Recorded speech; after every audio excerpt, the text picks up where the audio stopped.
Salamlar gənclər. İstəyirəm ki, m, digital marketing mütəxəssis üçün müsahibə suallarına baxaq. Ümumiyyətlə, müsahibə prosesi necə gedir? Bizim bu prosesin içərisində nələr etməmiz lazımdır, onlardan danışaq. Birinci ümumi suallara baxaq. Sonrasında isə yavaş-yavaş davam edək. Birinci növbədə ən tipik HR birinci girişi eləyir, amma HR istisna aracı gələcək. Yəni adətən intervyularda ya birbaşa HR görüşür, ondan sonrasında HR sahə üzrə şöbə müdürü, departament müdürü ola bilər, senior ola bilər, sizlə görüş həyata keçirir. Ondan sonra isə üçüncü, yəni task bəzən verilə bilər burada. Sahədən sahəyə dəyişə bilər də. Biz digital üzrə gediriksə çox vaxt task verilir. Sonrasında isə artıq son mərhələdə artıq rəhbərlə, hətta bəzən departament şirkətin həcmindən asılı olaraq bəzən CEO-la da görüşülür. Birbaşa olaraq ya da ki, kurator varsa onun ola bilər, CMO ola bilər, hansısa bir şirkətin daxilində görüş həyata keçirsin. Bu formada həyata keçirilir. İdarə heyətinin sədri ola bilər. Çox dəyişik şirkət formalarından asılı olaraq dəyişə bilər. Birinci növbədə ən tipik verilən suallardan biri, yəni iş yerindəsiz, bir gün getdiniz və nə edirsiniz? Yəni X bir şirkətdə rutin gününüz necə keçir? Ondan danışırsınız. Bunu çox qabaqcadan hazırlasanız daha yaxşı olar. Daha keyfiyyətli bir şeylər. Siz bu həmişə hazırlıqsız olur kimsə sual verdiğiniz zaman. Qabaqcadan hazırlaşdığınız zaman bir problem yaşamarsınız diye düşünürəm. Yeni bir məhsul və ya şirkəti bazara daxil edirsiniz. Yəni bir ola bilər bir şirkətdə siz məhsul daxil edirsiniz və ya şirkətin özü yeni bazara girir. Bu zaman rəqəmsal marketinq strategiyanız nələr olması lazımdır? Bunu mütləq çox yaxşı əzbərləyin. Yəni bir dənə xidmət sektoru ola bilər, bir dənə filan bir şey ola bilər. Burada konkret olaraq məhsul adını da çəkə bilər ki, filan bir məhsul var, bunu necə edə bilərsiniz? Zaten istər xidmət olsun, istər yəni adətən xidmət. Yəni baxır da yəni şirkətə getdiyiniz zaman o şirkətə xidmətlə məşğuldursa xidmət soruşacaqsınız. Yəni məhsul satışından məşğuldursa və ya da ki, istehsalla məşğuldursa, onu oradan satırsa, o məhsul üzərinə eləyəcək çox güman ki, yəni artıq getdiyiniz şirkətdən asılı olaraq biləcəksiniz ki, necədir, hansı case hazırlaşmalısınız. Adətən də özlərinə aid olan bir şey deyirlər. Və ona uyğun olaraq artıq hazır əlinizdə bir strateji olsun və sual verilən kimi anında cavabını verin, yoxsa orada düşünmək düzgün deyil. Rol hesablamaq necə olar? Hansı kanallara daha çox diqqət eləyərsiniz ümumiyyətlə? Yəni ROI burada nə üçün qeyd olunur? ROI verməyə də bilər. Ümumiyyətlə hansı kanallara daha çox diqqət eləyirsiniz? Ümumiyyətlə hansı kanal sizin üçün daha önəmlidir? Burada ROI-ni hesablamaq nə üçün var? Çünki hər şirkətdə ROI Return of e, Investment bizim burada Return on Investment adlandırır və bu bizim belə deyək ki, hər şirkətdə olan xərcləri ölçməyə çalışır və sizi bilmənizi, yəni siz onu bilirsinizmi, hansı xərclər var ümumiyyətlə şirkətin daxilində, bunları sizdən soruşur, ümumiyyətlə bir iqtisadi anlayışınızı yoxlayır. Belə sonrasında bizdə limitli büdcə ilə işləməyimizi yoxlaya bilər. Yəni 1000 manatlıq bir büdcəmiz var. Hansı platformanı daha çox seçərik? Bu şirkətin həcmindən asılı olaraq bu 1000 ola bilər, 10 min, 100 min, 1 milyon deyə dəyişə bilər. Hər şirkətdə bu rəqəm dəyişilə biləcək bir şeydir, amma tipik istifadə olunan sualdır. Filan qədər bir büdcəmiz var, bunu hansı kanallarda istifadə edəcəksiniz? Konkret olaraq burada necə sizə məhsul adı veribsə və ya verməyibsə, məhsul adı da verə bilər burada. Ki, yəni onu yoxlasın. Ən uğursuz və ya da ki, uğurlu kampaniyanız qabaqcadan yenə də hazırlaşın. Yəni bu ümumiyyətlə HR-ların da verdiyi sualdır. Həyatdakı ən böyük uğurunuz nə olub? Və ki, həyatdakı ən böyük uğursuzluğunuz nə olub? HR sitəsində baxacaqsınız. Amma ümumiyyətlə ən uğurlu və uğursuz kampaniyalar nələrdir? Onu uğurlu eləyən nələrdir? Onu uğursuz eləyən nələrdir? Metriklərinə qədər öyrənməniz lazımdır. Bu da çox soruşulan sualdır. Conversion tracking necə işləyir? Hansı alətdən istifadə edirsiniz? Conversion tracking burada yəni ümumiyyətlə tracking sistemi necə işləyir? Siz bir yəni event baş verirsə, bir hadisə baş verirsə, alış-veriş proses baş verirsə, satış prosesi, bu necə izləyirsiniz? Yəni hansı kanaldan gəldiyini necə öyrənə bilirsiniz? Sizin üçün nədir? First click mi, last click mi, liner? Bu qədər detalına girmirlər, bu senior üçün olanda bəli, girə bilərlər. Hansı hesablama metodundan istifadə edirsiniz? Attribution modellə. Amma burada daha çox tracking necə qurursunuz? Tracking necə olur? Burada ya UTM üzərinə ola bilər ki, olsun. Yəni UTM istifadə olunur. Ola bilər ki, hər hansı bir developerın köməyi ilə müxtəlif tool'lar var. Bu Tableau ola bilər. Sonra Grafana ola bilər. kodla yazılmış və yaxud da ki, non-kod yazılmış varsa digitalçının özünün işləməklə. Looker Studio ola bilər. Ə, Məsələn, Photograph ola bilər. Müxtəlif çoxdur. Yəni yenilik təzə-təzə çoxlu-çoxlu toollar çıxır. Yəni hər dəfə də onu izləyə bilərsiniz, amma Looker Studio məsələn çox istifadə olunur. Eee, Vizuallaşdırmaq üçün daha çoxlar istifadə olunur, amma bizim tracking sistemimiz UTM üzərinə olur, digital çəkər eləyirsə. Developer eləyirsə bunu bəlkə yenə UTM məsələsi var məsələnin içərisində və yaxud da ki, məhsulun özündən soruşarsınız. Məhsul alanda bəlkə də məhsul alan şəxs orada qeyd eləyir ki, mən bunu hansı kanaldan əldə elədim. Onun üzərinə də developer qura bilər. Sistemlər fərqli. Bir də promo kod üzərinə də qurula bilər. Bəzi produktlar var ki, promo kod üzərinədir. Tracking onun üzərinə həyata keçirir ki, hardan gəlib, necədir. Amma daha çox universal ümumiyyətlə istifadə elədiyimiz bizim UTM anlayışıdır ki, UTM-lərlə biz bunu həyata keçiririk. Mənim də çox sevdiyim suallardan biri ümumiyyətlə. Yaxşı, bir sayt üzərinə quranda UTM okeydir, amma ikinci bir sayta keçirsə user, o zaman UTM-lər itiraz edir. Bu zaman developerın dəstəyi lazımdır. Hansı ə, sayta keçirsə o saytın ə, ümumiyyətlə o button nədirsə, hansı düyməyə klikləyib getsə, developerdan xüsusi xahiş eləyə bilərsiniz ki, orada ə, burada link nədirsə o link ora versin. Sən bu istifadə oluna biləcək bir şeydir. Ə, Hansı KPI-lər izləyirsiniz və nəyə əsasən uğurlu kampaniya hesab edirsiniz? Yəni bir uğurlu kampaniyanı uğurlu eləyən nədir sizin üçün? CPA-dirmi, CTR-dırmı, CPM-dirmi? Tutaq ki, təbii ki, bunları deməyəcəksiniz. Düzdür, yəni şirkətdən asılı olaraq dəyişir, amma daha çox CPA olur, yəni cost per action. Sizin bir satış, ən sonuncu satışı həyata keçirmək üçün, bir satışı həyata keçirmək üçün çəkdiyiniz xərc nə qədərdir? Ən önəmli bizim üçün data budur. ROAS ola bilər bir rəqəmsalçı üçün. Qoyduğum $1 mənə neçə dollar olaraq geri qayıdıb. Bir də ROI var idi ki, hansı ki, ondan da istifadə eləyə bilərik. Hansı ki, daha çox bu olur, amma yenə də bu, məsələn, lead üzərinəsə sizdə cost per lead olacaq. Orada yəni, bir rəqəmsalçının sonrası itir də, yəni istər-istəməz. Yəni burada çoxdur. Yəni sizin işləyəcəyiniz data bu sizin köhnə təcrübəniz əsasında formalaşacaq bir şeydir. Ən son analiz etdiyiniz kampaniyadan hansı datalara əsas götürdünüz? Hansı qərarlar verdiniz? Ümumiyyətlə bundan da bir hazırlıqlı bir case olsa və case'in üzərinə yetsəz yaxşı olardı. Çünki bu kifayət qədər orada vaxt tələb eləyir, amma hazır cavab olduğunuz zaman çox rahat danışa bilirsiniz. Influencer marketinq təcrübəniz olubmu? Olubsa nəticəni necə analiz etmisiniz? Yes. Yəni bunun nəticəsini necə bildiniz ki, bu nəticə yaxşı oldu və ya pis oldu? Məsələn, influencer marketinqdə adətən satışlarla ümumiyyətlə ölçülür və onları 10 dənə, 15 dənə. Burada promo koddan istifadə ola bilər. Linklər verirsə UTM-lər üzərindən hesablaya bilərik. Bir də məhsulun məsələndə, əgər bu ikisini də yoxlaya bilmiriksə, X bir period ərzində, yəni influencer marketinq həyata keçirməmişdən əvvəl 10 dənə satırdıqsa, influencer marketinq etdikdən sonra əgər bütün şərtlər də yerində qalıbsa, 12 dənə eləmişəmsə, demək ki, influencer marketinqin bizə təsiri 2 dənə yeni satış deməkdir. Əgər sən bu 2 dənə satışa sən $2000 pul gətirib sənə, sən də influencera $3000, $4000, $10.000 pul xərcləmisən. Demək ki, uğurlu deyil. Yəni bu tipli də burada ən azından deyirəm ki, case by case, yəni biznesdən asılı olaraq dəyişəcək bir şeydir, amma bu formada hesablayaram deyə bilərsiniz. Bu UTM-də də eyni qaydada, promo kodda da eyni qaydada, necə ölçərəm effektivliyi bu formada, yəni deyə bilərsiniz. Bir layihənin deadline-ı və yaxud da ki, influencer seçəndə nəyə diqqət edirsiniz? Önəmli olan şey engagement rate-nə baxın. 5 dənə postunu götürərəm, ortalama engagement rate-nə baxaram. Ondan sonra artıq mən deyərəm ki, bu yaxşı və ya ki, pisdir. İzləyicilərinə baxaram, görürəm fake çoxdur yoxsa yox. Ümumiyyətlə reklam postları paylaşanda nələrə, nə qədər like gəlib, adi qaydada ola bilər olsun. Ümumiyyətlə nə qədər story paylaşır. Eyni anda bəlkə gün 30 dənə paylaşır. Sizin də stories paylaşacaq. Siz də olacaqsa 31-ci istər-istəməz çatmayacaq. Buna diqqət edin influencer seçəndə də. Bu ümumiyyətlə deyirəm. Bir layihənin deadline çatmadığınız zaman hansı addımlar atırsınız? Məsələn, önəmli bir sualdır. Nələr eləyərsiniz? Birinci növbədə deadline çatmamışdan əvvəl rəhbərə kommunikasiya olmalı ki, bu deadline çatmayacaq. Orada da HR və ya ki, sualı verən deyəcək ki, oldu da bir düz məlumat verməlisiniz, izlaslı oldu, falan bir şey oldu.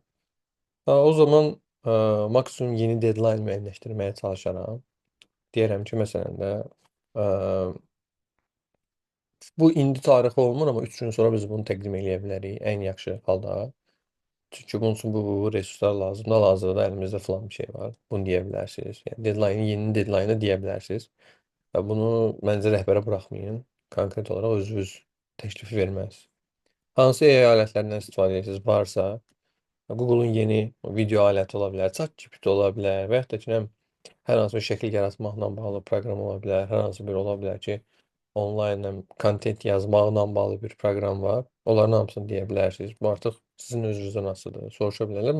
Müasir dövrdə soruşurlar. Sizcə bizim şirkətdə nə çatışmır?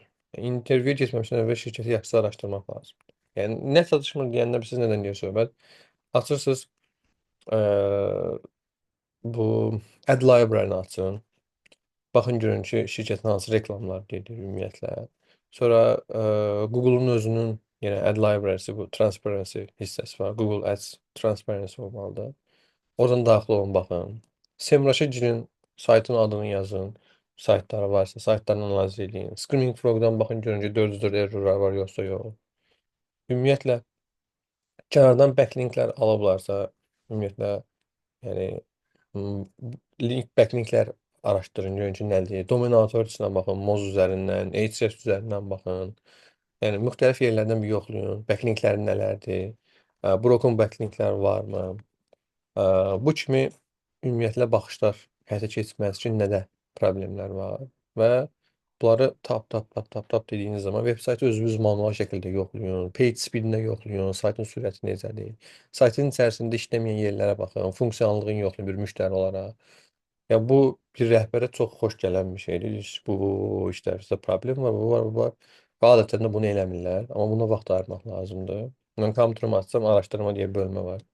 Şirkətlərə, Meta Monitora məsələn də araşdırıb yığırdım 2019-cu ildə, 2018-də, 20-ci ildə. Yəni niyə? Çünki intervyu tutaq gedəcəksən, qabaqcadan araşdırırsan ki, nədir, necədir deyə. Ya bu kimi işlər həyata keçirilən bir şeylərdir.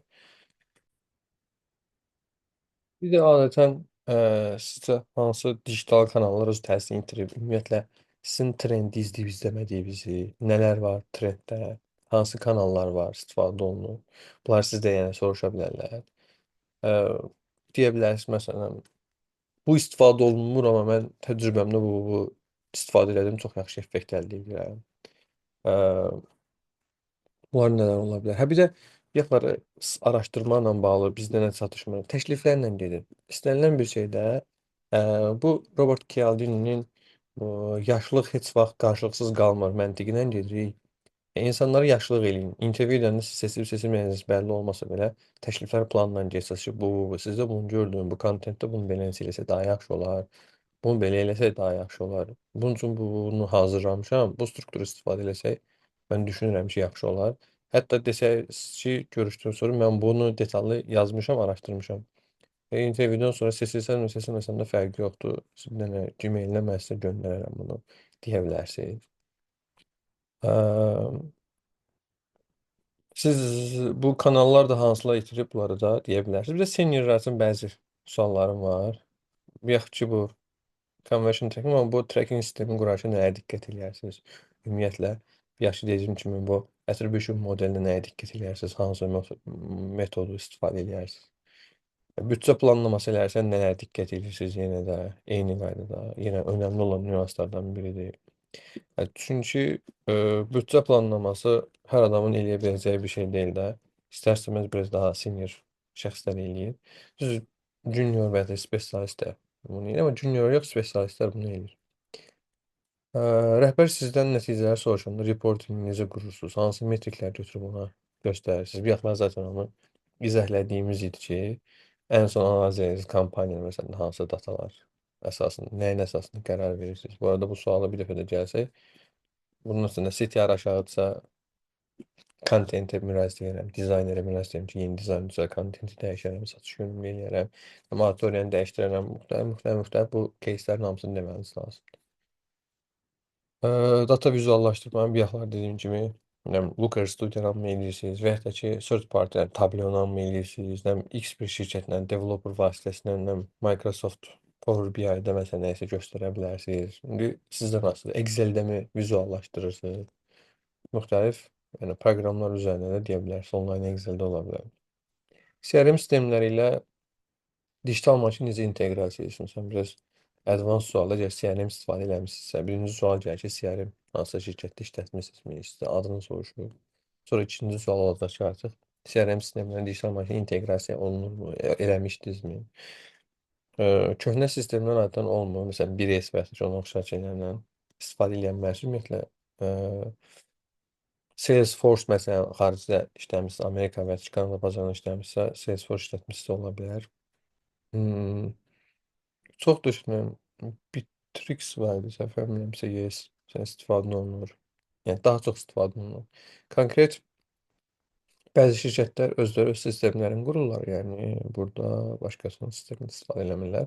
Orada müştəri dataları falan ə, xaricdə saxlanılmasının qarşısını almaq üçün adətən eləyir. Amma CRM sistemini necə inteqrasiya eləyərsiniz, bu artıq texniki tərəfdir. Ümumiyyətlə bir rəqəm misal üçün CRM-i qoşub nələr buradan əldə eləyə bilər? Meta tərəfində avtomatik olaraq məsələn də ən çox istifadə eləyə biləcəyiniz, məsələn, custom audienslər yaradırsınız, düzdür? Necə ki, siz Pixel vasitəsilə veb saytınızı, tutaq ki, appinizi qoşa bilirsinizsə, CRM-də qoşa bilirsiniz. Oradan datalar çəkib, anında əgər CRM-də məlumat varsa, onları anında işləyib, CRM o deməkdir ki, sizdən məhsul alan müştəri, potensial müştərilər zaten orada olur. Onların nömrələri olur, e-mailləri olur, onların vasitəsilə tez onlara reklam göstərilir. Remarketinqdə ümumiyyətlə CRM istifadə edə bilərsiniz. Bunu məsələn orada çatdıra bilərsiniz. Eyni qaydada bunu Google-da, Meta-da, yəni reklam gedən yerlərin hamısında ümumiyyətlə CRM sistemləri inteqrasiya oluna bilir. Third party bir tool kimi istifadə oluna bilir. Mhm. Məsələn, senior artıq bu komanda idarəçi ilə bağlı suallar gələ bilər. Sizə tabe olan komandanın fəaliyyətini necə planlayırsınız, motivasiyanı necə qoruyursunuz? Bu artıq sizin hər yiğitin yoş yemə tərzi fərqlidir də. Bu da sizdən asılıdır. Hansı formada olması lazımdır da demokratik üsullarla olduğunu bildirməlisiniz. Bir də sizdən nədirsə, yəni təbii ki, onu göstərməlisiniz. Da mən nə deyirəm odur tipində yox. Motivasiyanı araşdırmanız lazımdır. Ümumiyyətlə komanda idarə eləmisiniz? Eləməmisinizsə düzdür ki, mən komanda idarə etmə təcrübəm olmayıb, amma məni beləncə idarə eləyirdilər. Mən bunu xoşum gəlmirdi. Bunu özünüz təcrübələrinizdən deyə bilərsiniz ki, bu xoşuma gəlmirdi, amma mən olsaydım bu addımları atardım. Motivasiyanı bu formada eləyərdim. Bununla eləyərdim, team buildinglə eləyərdim, məlumatların bölüşülməsindən eləyərdim, daha çox məlumat öyrədərdim öz əməkdaşlarıma. Kömək eləyərdim birinci olsun, onlar eləsin. Müxtəlif çoxdur, yəni burada sizə onları bildirə bilərsiniz. Onların karyera planlamasını həyata keçirərdim. Açıq, şəffaf şəkildə göstərərdim ki, baba burdasan, buradan bura qalxa bilərsən. Bunun bu addımlar atmalısın. Okey. Məsələn, suallar gələ bilər. Məsələn, senior üçün çətin təqdim edəcəyin içərisində hansısa bir funksiyanlığı soruşa bilərsiniz də. Google Ads-ın içərisində spesifik bir sual verə bilər. Bunun beləncə bir case olsa, bunu necə eləyə bilərsiniz? Yəni mütləq ki, bir spesifik sual olacaq da, yəni. Yəni bu senior pozisiyası üçün müraciət edirsinizsə. Analitikanın özünün içərisində ola bilər. Xüsusi olaraq bu burada necədir? Əsas məsələ sizin bu təqdim edəcək Google Ads-i, yəni orada da vurğulaya bilərsiniz ki, bu dediyiniz, okey, mən bunun işləmə mexanizmini bilirəm, necə işləyir də. Dediyiniz də çox spesifik bir hissə, spesifik bir tooldur. Mən bu dediyiniz spesifik bir şeyi, yəni ümumiyyətlə mən bilirəm sistem necə işləyir. Yəni lazım olsa mən bunu internetdən, YouTube-dan baxaram. Bəlkə dediyinizin tam olaraq təcrübəmdə yaşamamışam, amma çox rahatlıqla bunu araşdırıb tapa biləcəyim bir şeydir. Buna oxşar bu şey eləmişəm, ya da ki, eləməmişəm, təcrübəmdə olmayıb bu. Bunu çox rahatlıqla desəz, zaten qarşınızdakı başa düşəcək ki, bu bunu bilir, amma həmin hissəni spesifik olaraq bilmir.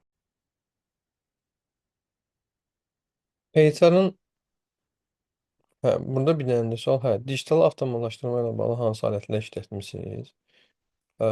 Bu ümumiyyətlə avtomatlaşdırılma nə olur? Yəni sizin müəyyən bir işləriniz var, bunları daha tez avtomatlaşdırsın, daha tez həyata keçsin. Bu Metanın rul hissəsini deyə bilərsiniz, Google-un rul hissəsini deyə bilərsiniz. Məsələn, Zapier deyə bir dənə tool var. Bir neçə aləti bir-birindən birləşdirir. Məsələn, tutaq ki, bir leadlər gəlir, o leadləri hər hansı bir tutalım sizdə olan leadlər var. O leadləri biz istəyirik ki, tutaq ki, bizim call center və call center ötürək, call center onlarla danışsın. O zaman məsələn də bu Zapier'dən tutaq ki, istifadə oluna bilər. Sonra sizdə nələr ola bilər? HR-ın sualları, zəif və güclü cəhətləriniz nələrdir? Bunlara mütləq şəkildə hazırlaşın. Elə zəif cəhət seçin ki, bu həm də güclü olsun, amma çox da dəhşət zəif olmayan bir şey də seçə bilərsiniz. Sizi seçməsə nə edəcəksiniz? Bu suala çox mütləq cavabınız olsun. Maaş gözləntiniz nədir? Bazar araşdırması özünüz bilirsiniz necədir. Bunu orada çox uçuq-saçıq bir aralıq deməyin. İkisinin arasında 2000-3000 fərq olmasın. 1000-2000 arası. 1000-2000 arası çox absurddur yəni də.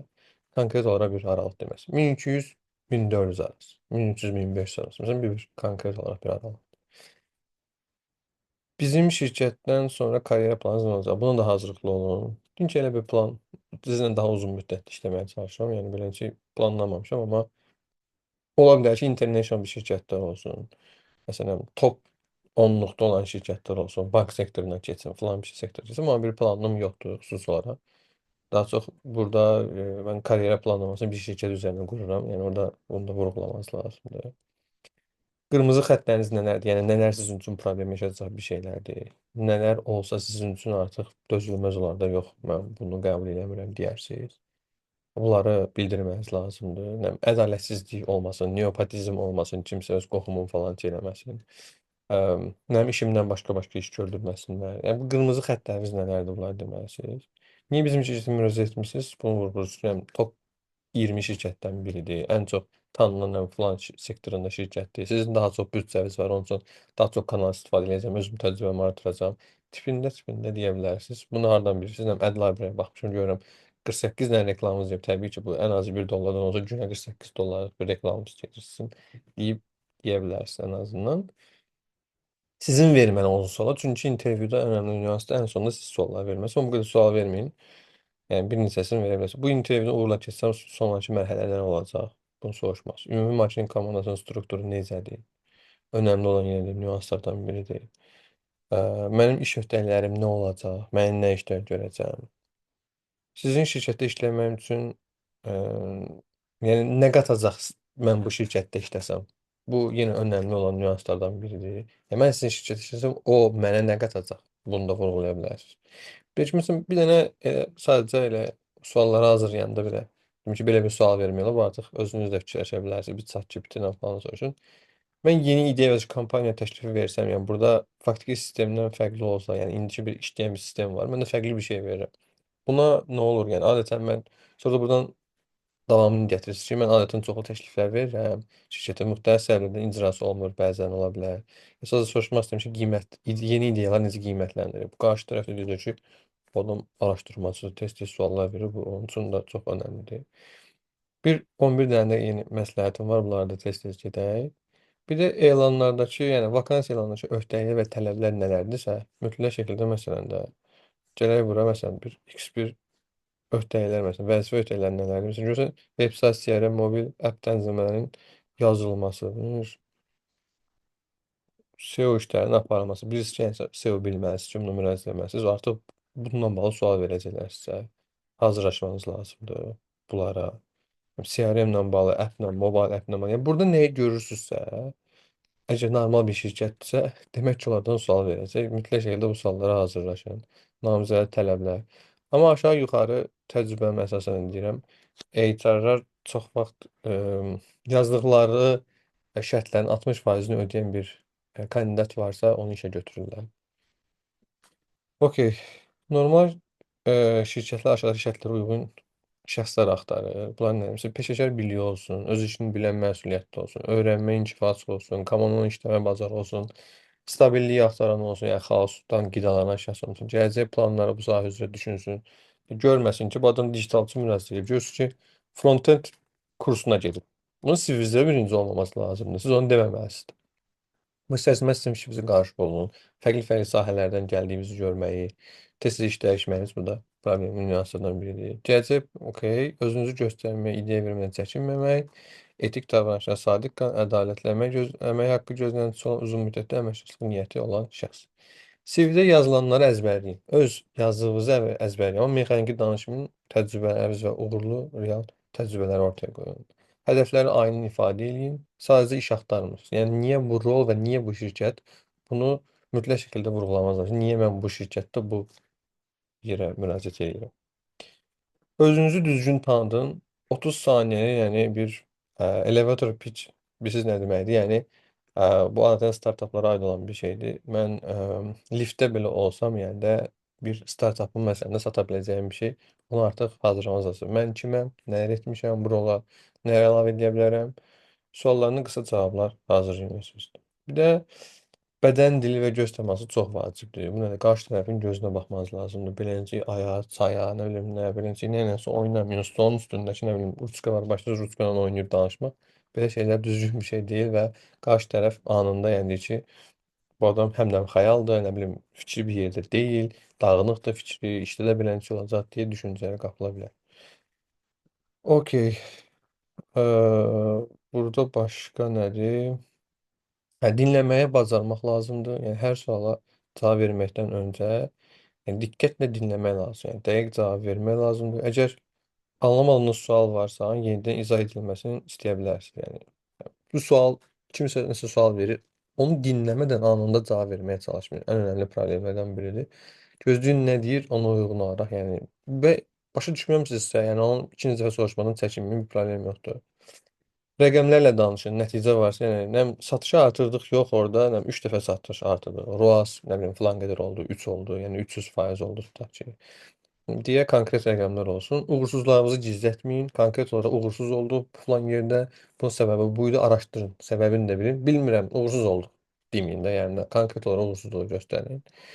Sonra sonda mütləq sual verin. Zaten bir əvvəldə də onu danışdıq. Bir də maaş mövzusunda stratejik olun. Əvvəlcə minimum ideal maaş aralığı müəyyən edin. Bu yaxlaşıqlar zaten dedim mən onu.